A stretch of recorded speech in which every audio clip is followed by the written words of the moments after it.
नमस्कार प्यारे मित्रों, आप लोग कैसे हैं। आई होप कि आप लोग अच्छे होंगे और आपकी पढ़ाई बेहतर चल रही होगी और आप लोग अपने जीवन को बेहतर बनाने के लिए अथक प्रयास कर रहे होंगे। प्यारे मित्रों, आप लोगों ने 2 दिन क्या देखा होगा कि आप लोगों को प्रैक्टिस सेट के माध्यम से हम ये जानकारी लेना चाहते थे कि आप लोगों ने आज तक जो पढ़ा है उन सारे प्रश्नों में से देखिए आप कितने प्रश्नों को आप हल कर पा रहे हैं। इसलिए मैंने आप लोगों का 2 दिन जो है प्रैक्टिस सेट के माध्यम से ये जानकारी लिया और उसका मुझे रिजल्ट बहुत अच्छा आया है। कई बच्चों ने मेरे पास कमेंट किया है और बोले कि सर जी हमारा जो है 30 में से 22 सही हो रहे हैं, कि कोई बच्चा 15 बता रहा है। और प्यारे मित्रों, मैं आपसे कहना चाहता हूं कि आप लोग निरंतर प्रयास करिए। निरंतर प्रयास करेंगे तो सफलता आपके कदमों में अपने आप को मत्था टेक देगी, क्योंकि निरंतर प्रयास से ही व्यक्ति सफल होता है। ना कि कोई बोलता है कि पसीना बहाने से। अरे पसीना तो कौन ऐसा व्यक्ति है जो पसीना नहीं बहाता है या उसका पसीना नहीं बहता है। याद रखना, क्या एसी में बैठने वाले नौकरी नहीं पाते हैं। याद रखना, सिर्फ मेरा ये मकसद है कि आप लोग निरंतर प्रयास करें। निरंतर प्रयास से ही वो सब कुछ संभव है जो आपके मन में एक क्रांति पैदा हो रही है कि मैं अपने लक्ष्य को कैसे पाऊं। तो लक्ष्य को पाने के लिए याद रखना निरंतर प्रयास करना पड़ेगा। आप लोग जब तक निरंतर प्रयास नहीं करेंगे, सफलता आपके सामने घुटने टेकने वाली नहीं है। तो मेरा कहना है कि आप लोग सिर्फ निरंतर प्रयास करिए। अपने आप देखिए, आपके सामने मंजिल आपके सामने रोकर आपके कदमों में झुक जाएगी और बोलेगी कि मुझे वो मंजूर है जो तुम चाहता है, क्योंकि अब मैं तेरे जो है मेहनत से खुश हो गई हूं और अब जो तू चाहेगा सिर्फ वही होगा, क्योंकि आपके अंदर वो क्वालिटी आ चुकी है। जो मेहनत चाहती है वो आपके अंदर ज्ञान आ चुका है। इसलिए याद रखना, सफलता आपके कदमों में ऑटोमेटिक झुक जाएगी। तो प्यारे मित्रों, चलिए हम समय को ना गवाते हुए अपने मंजिल की ओर चलते हैं और देखते हैं कि आज स्थायी पवन वायु दाब पेटियों से बनने वाले कैसे कैसे प्रश्नों के संग्रह आपके एग्जाम में आते हैं। प्यारे मित्रों, ये इतनी महत्वपूर्ण टॉपिक्स है कि इसको आप देखिएगा। यहां से एग्जाम में ना जाने कितनी बार प्रश्न पूछे गए हैं कि स्थायी पवन किस दिशा से किस दिशा की ओर चलती है और उच्च दाब की पेटी कितने डिग्री पर पाई जाती है, निम्न दाब की पेटी कितने डिग्री पर पाई जाती है। आज से बनने वाले सारे प्रश्नों के संग्रह को लेकर आया हूं, जहां से एग्जाम में प्रबल संभावना होती है कि एग्जाम में यहां से प्रश्न बनना ही बनना है। तो चलिए प्यारे मित्रों, एक डायग्राम के माध्यम से हम ये देखने का प्रयास करेंगे कि उच्च दाब की पेटियां क्या है, स्थायी पवन क्या है, उष्णकटिबंधीय क्षेत्र क्या है, ध्रुवी निम्न वायु दाब पेटी कितने डिग्री पर पाई जाती है और ध्रुवी उच्च वायु दाब पेटी कितनी डिग्री पर पाई जाती है। अर्थात वायु दाब पेटियों का निर्माण कैसे होता है, इन सब के बारे में एक पॉइंट करके आपको बताने का पूरा मेरा प्रयास है। और आप लोग याद रखना, ये चैनल अभी छोटा है, लेकिन कुछ दिन के बाद आप देखिएगा इन पर आपको जगह मिलना बड़ी मुश्किल हो जाएगी, क्योंकि आप जानते हैं कि मैं नहीं, आज तक मैं जानते हैं कि 10 वर्षों से आपके बीच में निरंतर प्रयास से आपके बीच में रहा हूं, अपनी सेवाएं दिया हूं प्यारे मित्रों। और आप लोगों ने मुझे बहुत पसंद किया है। इतनी जल्दी आप लोगों ने इतनी अधिक तादाद में आप लोग पहुंच गए हैं, आप लोग देखिएगा। तो चलिए प्यारे मित्रों, हम समय को ना गवाते हुए और देखते हैं कि वायु दाब पेटियां और स्थायी पवने, इनका आखिर निर्माण कैसे होता है। तो वायु दाब को एक नजर में देखेंगे कि वायु दाब है क्या। जी हाँ, वायु दाब क्या है, इसके बारे में थोड़ा जानने का प्रयास करेंगे कि वायु दाब पेटी का निर्माण कैसे होता है। तो आप सब जानते हैं कि पृथ्वी के घूर्णन गति के कारण वायु दाब पेटियों का निर्माण होता है। वायु दाब पेटियां, उच्च वायु दाब क्या है, निम्न वायु दाब क्या है, तो आपकी एक जानकारी के माध्यम से यह बताना चाहता हूं कि निम्न वायु दाब पेटी कहां पर पाई जाती है। तो याद रखना, विषुवत रेखीय क्षेत्रों में। याद रखना, 0 डिग्री से 10 डिग्री नॉर्थ और 10 डिग्री साउथ के जो बीच का ये क्षेत्र है, ये विषुवत रेखी क्षेत्र है। ये निम्न दाब वाली पेटियां कहां पर पाई जाती हैं? 0 से 10 डिग्री नॉर्थ और 10 डिग्री साउथ के जो ये बीच वाला एरिया है मेरे प्यारे मित्रों, ये वाला एरिया और ये वाला एरिया, ये एरिया याद रखना, ये विषुवत रेखी निम्न वायु दाब की पेटियां पाई जाती है इन क्षेत्रों में। आखिर कारण क्या है, क्यों ऐसा होता है कि जहां पे निम्न दाब बनता है? तो आप जानते हैं कि विषुवत रेखा क्षेत्र में यानी भूमध्य रेखा अथवा विषुवत वृत्त रेखा पर सूर्य की किरणें यहां पर लंबवत पड़ती है। क्या पड़ती है प्यारे मित्रों? यहां पर लंबवत पड़ती है। और याद रखना, जहां पे सूर्य की किरणें लंबवत पड़ती है वहां का टेम्परेचर क्या होता है? अधिक होता है।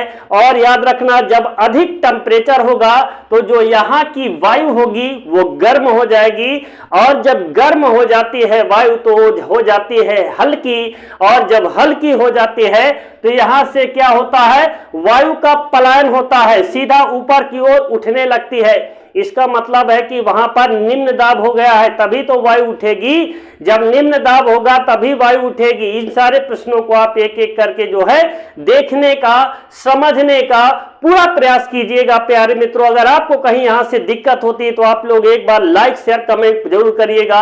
आपको क्या दिक्कत हो रही है कमेंट बॉक्स में आप कमेंट कीजिएगा।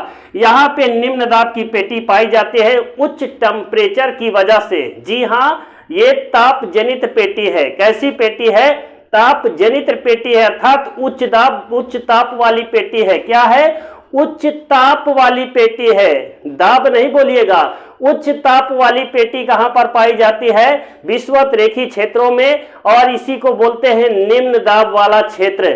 और इसके ऊपर जैसे ही आप जाएंगे यहां पर आपको दिख रहा होगा उच्च दाब। उच्च दाब का मतलब क्या है कि यहां से जब वायु गई और ऊपर ध्रुव से टकराई और टकराने के बाद सीधा कहां पर बैठती है? 30 से 35 डिग्री पर बैठने का कार्य करती है। इसलिए यहां पर उच्च दाब की पेटी पाई जाती है। नीचे आएगी तो गर्म है और ऊपर जाएगा तो क्या है? ठंडा। तो यह कहां पर दबाव बनाती है प्यारे मित्रों? ये 30 से 35 डिग्री पर उच्च दाब बनाती है। और ये पूछा जाता है कि उच्च दाब की पेटी कितने डिग्री पर है?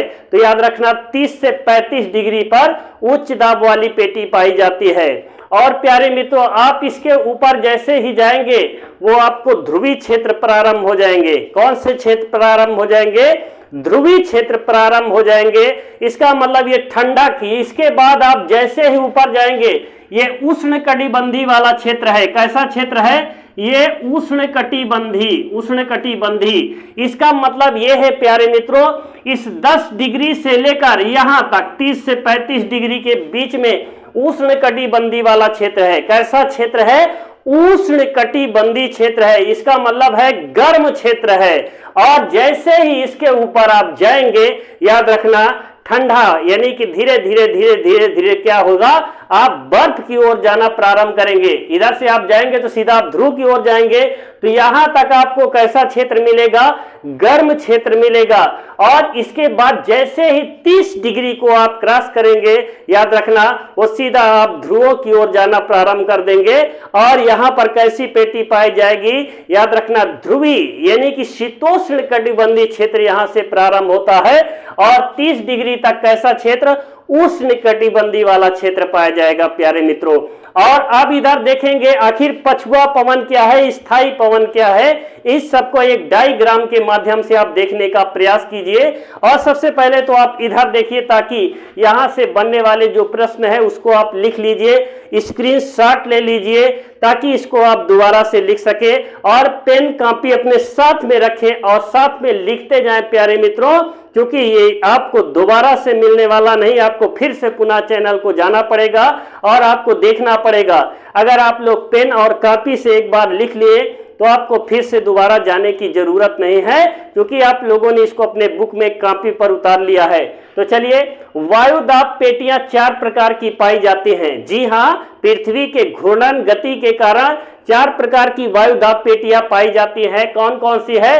पहले नंबर पे निम्न दाब। जी हाँ, पहले नंबर पे निम्न दाब की पेटी, दूसरे नंबर पे उच्च दाब वाली पेटी, तीसरे नंबर पे ध्रुवी जैसा कि मैंने अभी बताया, और चौथे नंबर पे ध्रुवी उच्च दाब। ध्रुवों को दो भागों में बांट दिया गया है।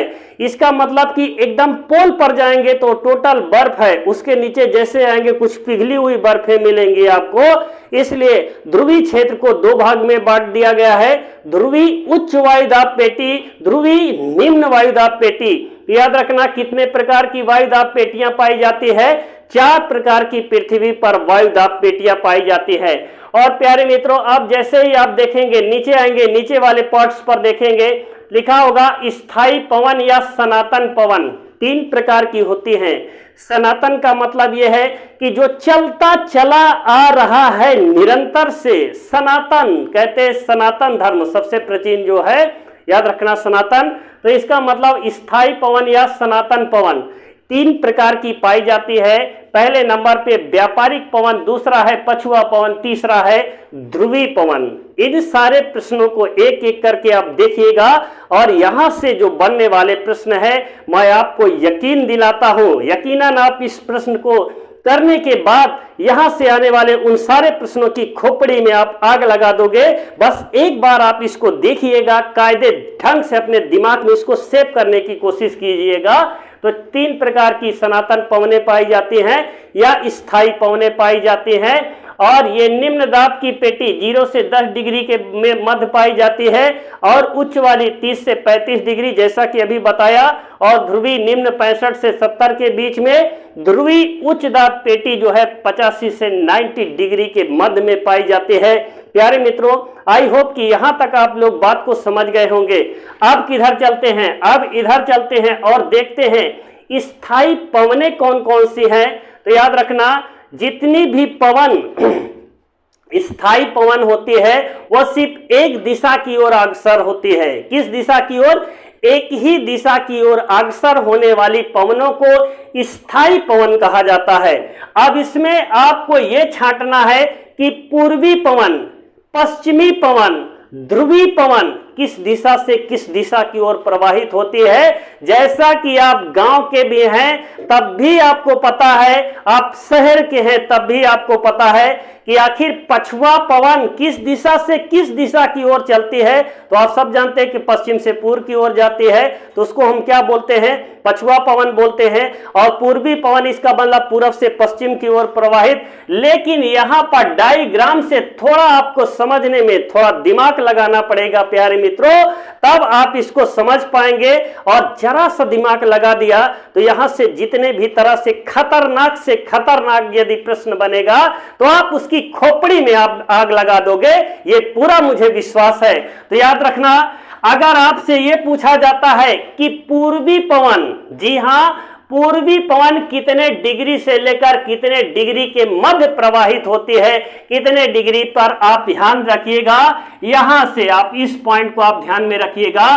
10 डिग्री नॉर्थ से लेकर के यहां तक 30 से 35 डिग्री के बीच में जो चलने वाली पवनें हैं, मैंने यहां पर ऑलरेडी लिख कर रखा है वो किस प्रकार की पवनें प्रवाहित होती है। तो याद रखना, पूर्वी पवन 10 डिग्री, 0 डिग्री से ऊपर 10 डिग्री से लेकर के 30 से 35 डिग्री के बीच में जो चलने वाली पवनें हैं उनको कौन सी पवन कहा जाता है? पूर्वी पवन कहा जाता है प्यारे मित्रों।